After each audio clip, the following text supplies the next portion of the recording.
Welcome to Good Morning Kenya. In case you are just joining us, I am Jain. Wambui. Glad you are with us this morning. Remember, you can always be part of this conversation. You can talk to us using the hashtag Good Morning Kenya on Twitter.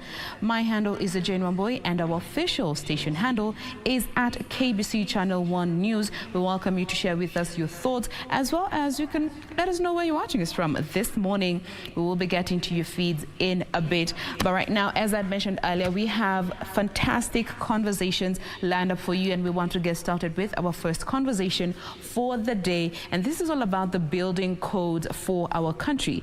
As it stands, we are still operating under the National Building Code of 1968. And looking at the times that we are living in, things have changed, technology has evolved, and what do we need to do to understand what this code entails and why this draft proposal of the National Building Code of 2020 is of importance. But this again starts with giving you the proper information, and this involves public participation. And that is why right now we are joined by our guest this morning live from here in Nairobi. We have Maurice Akech, who is the Executive Director of the National Construction Authority. Good morning, sir. Good morning, Jain. Good morning, Kenyans, and I'm happy to have to be in the show. And thank you for the opportunity. For making time. Thank you for KBC to give us this opportunity.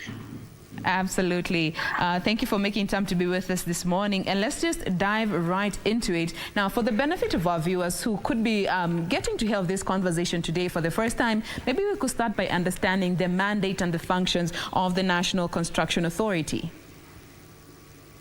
Thank you, Jain. An opportunity like this one is always exciting for us as an institution, because it gives us an opportunity to engage with the wananchi and at least show them where we come from, what we do, and exactly how we can come into support one another. National Construction Authority is a government agency. It's created by an Act of Parliament, number 41 of 2011. So it has been in existence for about 7 years. And the mandate for National Construction Authority is basically to oversee the construction industry. And among many other functions is the registration of contractors, meaning that any contractor undertaking any business construction in this country, be it local or be it foreign contractor, must get a license from National Construction Authority. We also register construction projects, meaning that after construction projects have acquired all the statutory approvals, the last point of approval to get a compliance certificate is National Construction Authority. And this registration, of course, is the responsibility of the project owner or the developer. These projects cut across all manner of construction projects, be it building construction, be it a road construction, all sectors, energy, water, anything you think about construction. And then, of course, we also accredit construction workers and site supervisors. This is where we give those fundis licenses to be able to operate as qualified fundis and qualified site supervisors. And above all, we also visit construction sites and carry out inspections to ensure that the work they're doing is in conformity with the compliance certificate they've been given, they're in compliance with the issues of safety, and they are being carried in a quality and health and safety manner. So the other thing, of course, is about training and capacity building, which is what we also do for contractors and construction workers that we have registered across the country from time to time. Indeed, it's actually a mandatory requirement that a contractor holding a license, for them to have their license renewed each year, they must have attended training or capacity building program, either organized by NCA or by those who are recognized by NCA in partnership. So the other thing is about advisory. So we advise on matters construction. This one we do through research that we conduct from time to time, and we are able to inform the industry in terms of the emerging trends, the ongoing technological changes, issues that affect the built environment per se. And of course, the last thing I want to talk about is the aspect of the standards, where now the conversation today is deemed, which is the building code. And last year, we got an amendment of the NC Act through the Business Laws Amendment 2020, where this particular amendment gave NC Act provision to develop and enforce the building code. And this is the conversation we're having today, and we'll be able to engage the public in terms of what is this all about, why is it being focused on, how will it help us, and what are the benefits, and why do we need to ensure that things are done according to the code once it will be published. Absolutely. And actually, I can actually see feedback already, because there's someone saying we have a building code in Kenya, and this is exactly why this conversation is necessary. But maybe we could start by understanding the building code of 1968, which is what, as an organization, you're seeking to review to just keep it up to date, looking at the times and, of course, the advancement that have been therein.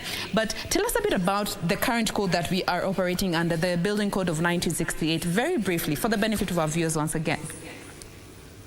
Yes, so our country has a building code which dates back to 1968. And since 1968 to date, this code has been in existence. For those who may not know, so that's the position. But this code of 1968 was heavily borrowed from the British in a nutshell. So, and basically it's more prescriptive. What does that mean? That I'll give a simple example of a wall. Everyone knows what a wall is, ukuta. Yes. So when that code, if you look at it, one of the things that it emphasizes that if you are doing or building a wall, it must be made of a stone of this particular thickness, of this particular size, and so on and so forth. That is a bit, what do you call it, confining, but in the sense that if you don't get that stone, like for instance, it will be saying that this wall will be made of Nairobi bluestone. You know what that means. If that's what's in the specifications, it means that even if you're building in whichever part of the country, Garissa, Mombasa, then you must look for the stone that conforms to the Nairobi bluestone. And we know that limits flexibility.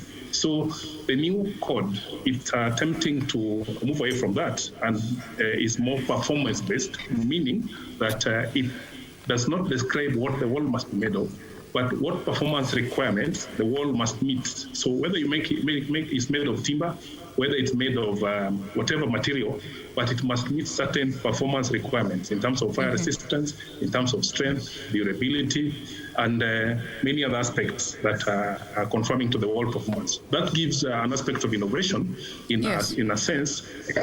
You can come up with anything as long as it meets performance requirements.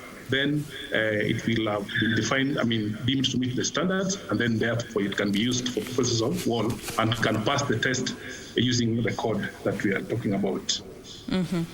Now, yes? Yeah, so in a nutshell, the difference between the old code and the proposed code that we are currently taking through stakeholder input is basically, the other one was prescriptive, this other one is performance-based. So it's an aspect of three things. One, the issues of safety, the issues of innovation, so that it gives flexibility for any other innovator to meet the performance requirement. That's what I'm trying to explain. All right. And what is it that has made that this review be very timely, looking at these times that we're living? Because in the past we have seen buildings collapse, we have seen lives being lost, and of course there have been attempts to review this particular code which never really came to fruition. What is it about this time that makes this particular draft proposal a necessity for, us as a country moving forward?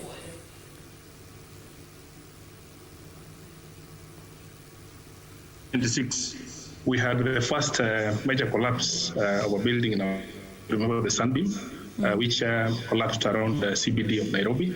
And around that time, the government set up a task force to establish the circumstances surrounding the collapse of that particular building. And from there on, an effort started.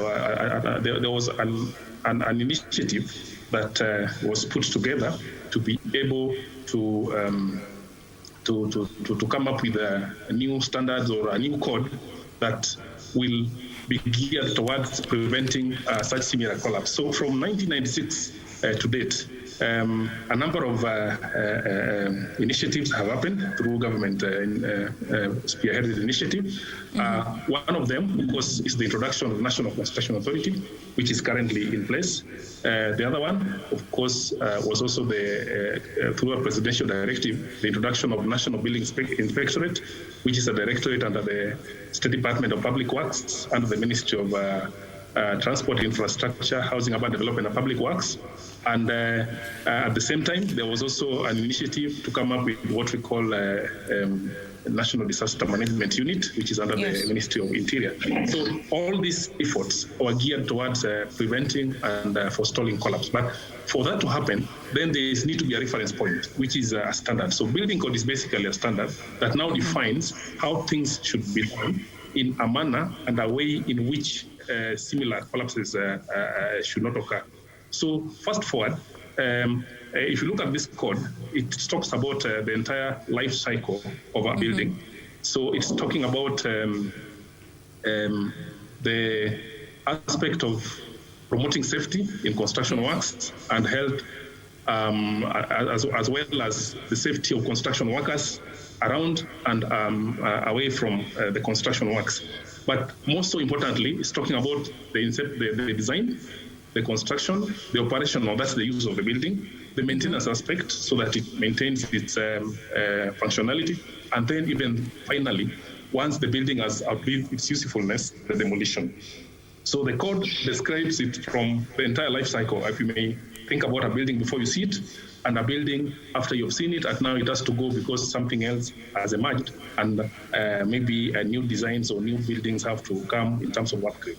So in terms of what it is, it talks about materials, it talks about who can do, who qualifies to do a project, why it can be done, how it needs to be done, and how it can be operated in terms of a disaster, how it can be managed, in terms of security of the users and occupants, and basically the health of the building as well, not a sick building, if I may say so. Okay, now, out of curiosity, and of course, again, just trying to understand even from a Kenyan's point of view, looking at the fact that you have been operating under the 1968 building code up until now, those are so many years. Now, looking at this draft, the 2020 building code draft, if it is adopted, will we be having a situation where it will be subject to review after a specific set time frame, or it's a wait and see until it gets to a point where, in terms of efficiency, being effective and keeping up with the time demands that we change? Very good question, Jain. I like your line of thoughts. Remember, these are some of the gaps that were in the previous, the code that we're currently planning to repeal, the 1968. So this particular one, in the realization that we always need to have things defined to make us work in a way that it is well guided and within the framework, this particular draft code has embedded in itself a proposal to review it after every 5 years. So it's actually going to be a live document, and the purpose of the review will be informed by the new emerging trends, changes in technology, changes in materials, and all innovative products. So this particular one has intentionally been included an aspect of review after every 5 years. But even within that 5 years, there'll be what we call implementation review or progress to see where we are and where we are going, so that even at the end of the 5 years, we already know what needs to be incorporated as far as the amendments that will be necessary at that stage is concerned. So yes, now we've given a 5-year cycle for the review, which is actually will be defined within the standard. Absolutely. I like that, just living in times that we are keeping up with the changes, because, from 1968 to 2021, that is a solid 50 plus years, and living under the same building codes. And of course, looking at the times, they have changed significantly over the years. We're living in a time where even containers are now becoming new forms of accommodation, and this is now mainstream conversations, and we still cannot be living under codes that existed over 50 years ago. So that is definitely something that I think having a time-based period of using these codes is essential for us as a people. I remember this conversation today is all about public participation and giving you the information that you need to know as a Kenyan citizen. If you are a hopeful, home owner, you want to build your home in the near future, understand what this new draft Building Code of 2020 entails? What are the changes from the previous Building Code of 1968, and how is it beneficial in terms of effectiveness, safety, keeping up with the changing times, and just efficiency as a whole? And that is why we also invite you to share with us any questions or comments that you may be having in regards to this conversation. Now, coming also on Zoom, we are speaking with Maurice Akech, he is the Executive Director of the National Construction Authority. And let's now come back to the draft Building Code of 2020. What are some of those significant changes that our viewers need to be aware of that are clearly drawing the line between, and rather showing the advantages that we stand to gain as a people, comparing the two drafts? Let me just quickly sensitize the Wananchi a bit about what this code is all about in a very high-level summary. So the code is divided into 24 parts, meaning that it will be easily implementable, easily understood.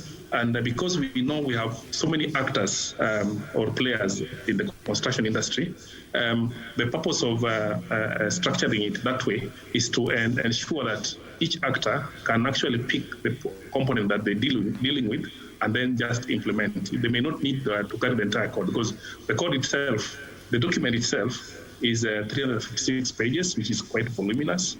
And in each of those 356 pages, it's divided into 24 parts. So part one basically just deals with preliminaries, why the code is important, and where we are saying the purpose of the code is basically to promote order and safety in the construction industries, in construction works, and the health and safety of persons and around the construction works, as I said earlier.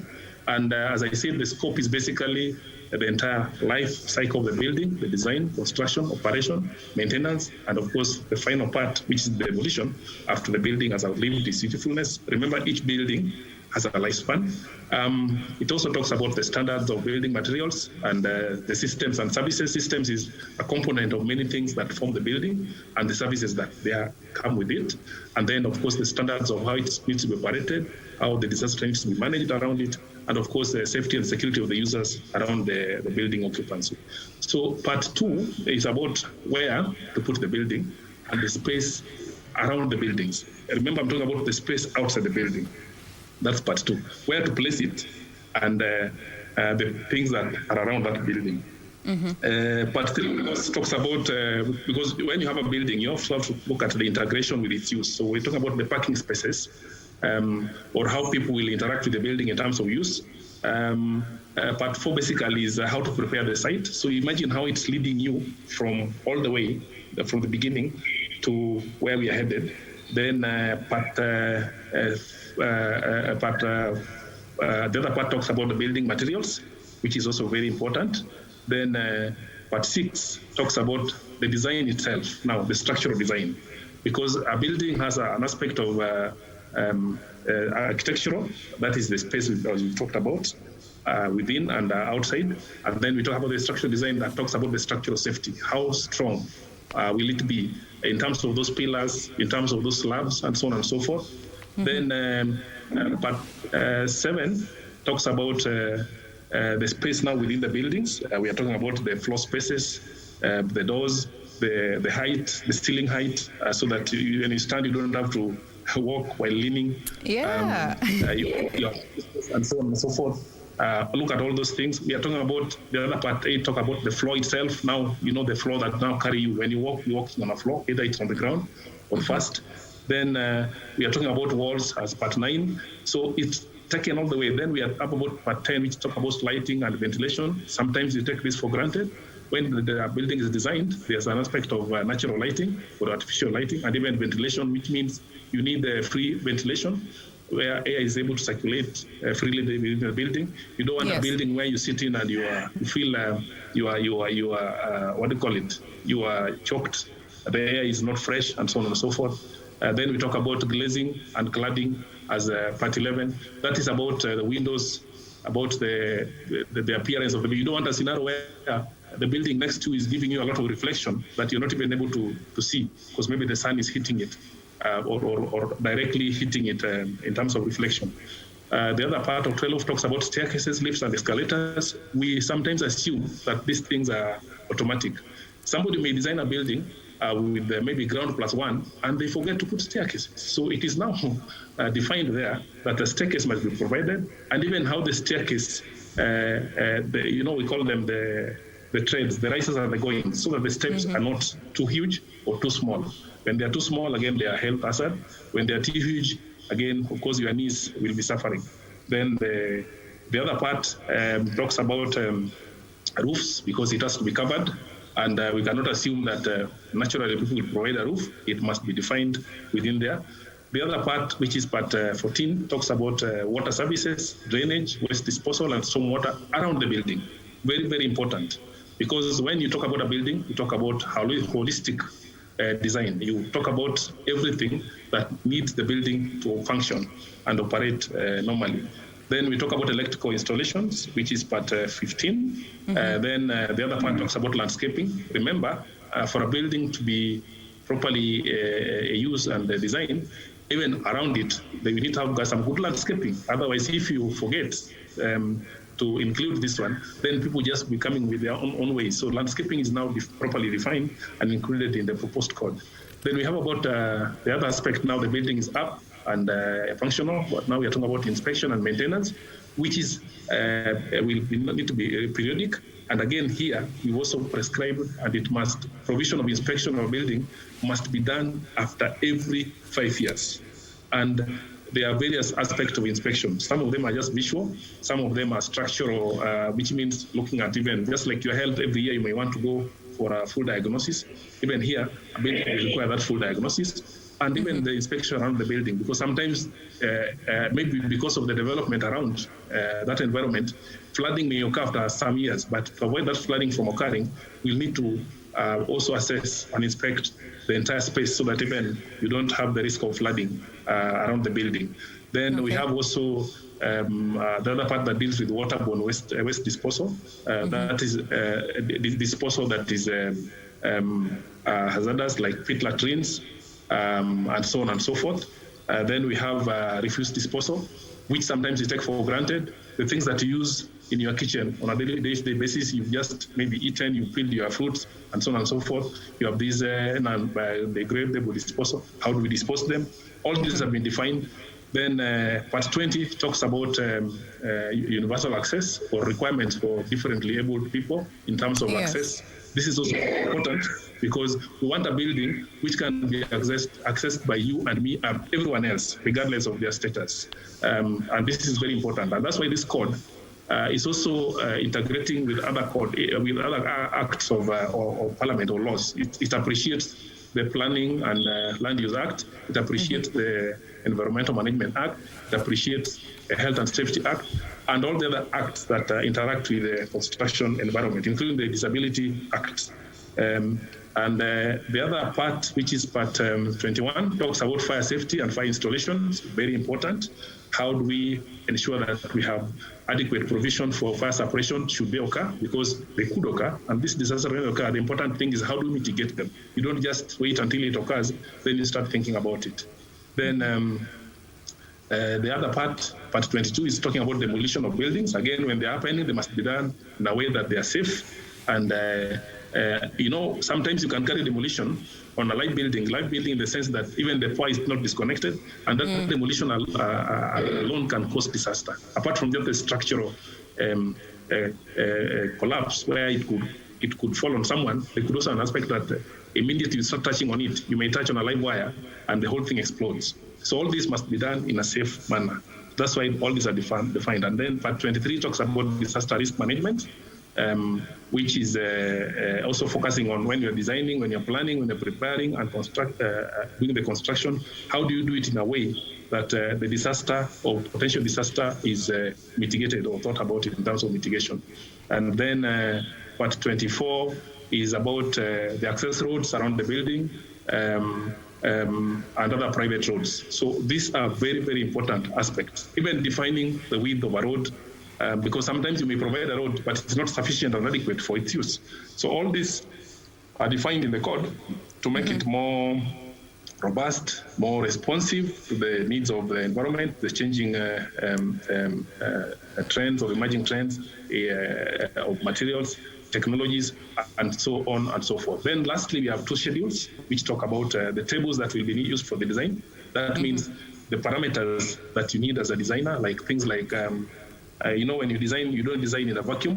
There are things like international standards like Euro codes and other standards that we need to put in place, as well as maybe earthquake design charts or wind design charts. People who take wind for granted. A tall building definitely will be pushed by wind. So if you don't design for wind, the wind might just push it and topple it over.